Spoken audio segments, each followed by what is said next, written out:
Assalamualaikum warahmatullahi wabarakatuh. Jumpa lagi dengan mata pelajaran biologi di kelas 12 pada materi pertumbuhan dan perkembangan. Minggu yang lalu kita sudah membahas tentang definisi pertumbuhan, perkembangan, dan proses yang terjadi pada proses tumbuh pertumbuhan tanaman itu sendiri. Kali ini kita akan bicara tentang faktor-faktor apa saja yang berpengaruh terhadap proses pertumbuhan pada suatu tanaman. Baiklah, kita akan lihat tujuan pembelajaran kita hari ini. Tujuan pembelajaran kita hari ini, kita akan kalian terutama, mampu mengidentifikasi faktor-faktor yang mempengaruhi proses pertumbuhan. Yang kedua, kalian bisa menentukan faktor internal dan faktor eksternal yang mempengaruhi proses pertumbuhan. Dan yang ketiga, kalian mampu menganalisis faktor internal dan faktor eksternal dengan proses pertumbuhan pada suatu tanaman. Faktor-faktor yang mempengaruhi proses pertumbuhan dan perkembangan pada suatu tumbuhan terdiri atas dua faktor. Pertama, faktor internal, dan kedua adalah faktor eksternal. Faktor internal adalah atau terdiri dari gen, dan kedua adalah hormon. Gen adalah sesuatu yang berasal dari tubuh individu itu sendiri. Demikian juga hormon. Hormon adalah zat yang memang berpengaruh terhadap proses pertumbuhan dan berasal dari tubuh individu itu sendiri. Hormon yang ada pada tumbuhan terdiri dari hormon auksin, kemudian hormon giberelin, ada hormon absisat, ada hormon sitokinin, ada hormon kalin, ada hormon asam traumalin yang berpengaruh terhadap semua proses metabolisme yang terjadi pada tumbuhan. Berikutnya, faktor yang berpengaruh terhadap proses pertumbuhan adalah faktor eksternal. Faktor eksternal adalah faktor yang berasal dari luar yang ikut berpengaruh terhadap pertumbuhan suatu tanaman.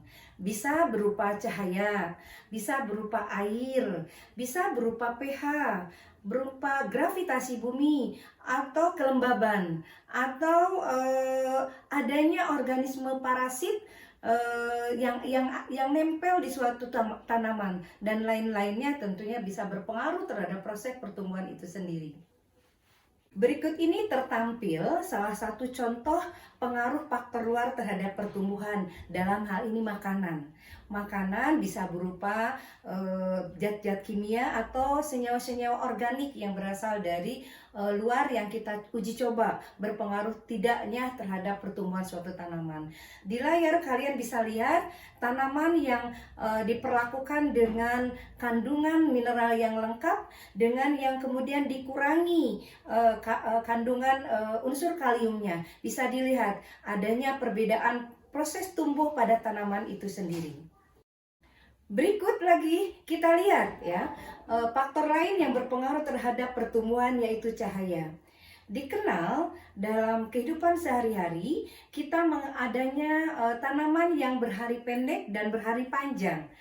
Tanaman berhari panjang adalah tanaman yang berbunga saat siang hari lebih panjang daripada malam harinya. Jadi cahaya berpengaruh terhadap proses berbunganya suatu tanaman karena mendapatkan cahaya lebih banyak. Ada lagi bahwa tanaman disebutnya sebagai tanaman hari pendek, di mana tanaman hari pendek tersebut dia berbunga pada saat malam hari lebih panjang daripada siang harinya, sehingga dikatakan bahwa cahaya menghambat proses berbunga pada tanaman hari pendek. Contoh lain bisa terlihat di layar, adanya pengaruh hormon auksin pada pertumbuhan suatu tanaman. Seperti diketahui bahwa hormon auksin itu adalah hormon tumbuh. Tapi bekerjanya hormon auksin itu dipengaruhi oleh ada tidaknya suatu cahaya. Ada seorang ilmuwan yang sudah meneliti yaitu Wen. Dia memperlihatkan bahwa auksin itu bekerja pada saat cahaya tidak ada. Dia akan tumbuh pesat, mempengaruhi pertumbuhan suatu tanaman jika cahaya itu tidak mengenai bagian tertentu dari suatu tanaman. Berikut yang lain, adalah contoh hormon juga. Saat di layar terlihat bahwa bagaimana pengaruh hormon gibberellin dalam meningkatkan ketinggian suatu tanaman. Sering dikenal bahwa pemberian hormon gibberellin itu sering menyebabkan terjadinya pertumbuhan yang gigantisme atau pertumbuhan yang cepat dari normal biasanya. Sehingga semakin tinggi hormon gibberellin yang ada pada suatu tanaman, maka pertumbuhannya dia akan semakin pesat. Contoh lain bisa kalau diberikan pada buah yang diberikan hormon itu, dia akan memiliki buah yang sangat besar sekali. Demikian pembelajaran kita hari ini.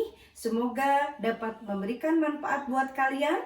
Dan kita akan bertemu pada materi berikutnya. Wassalamualaikum warahmatullahi wabarakatuh.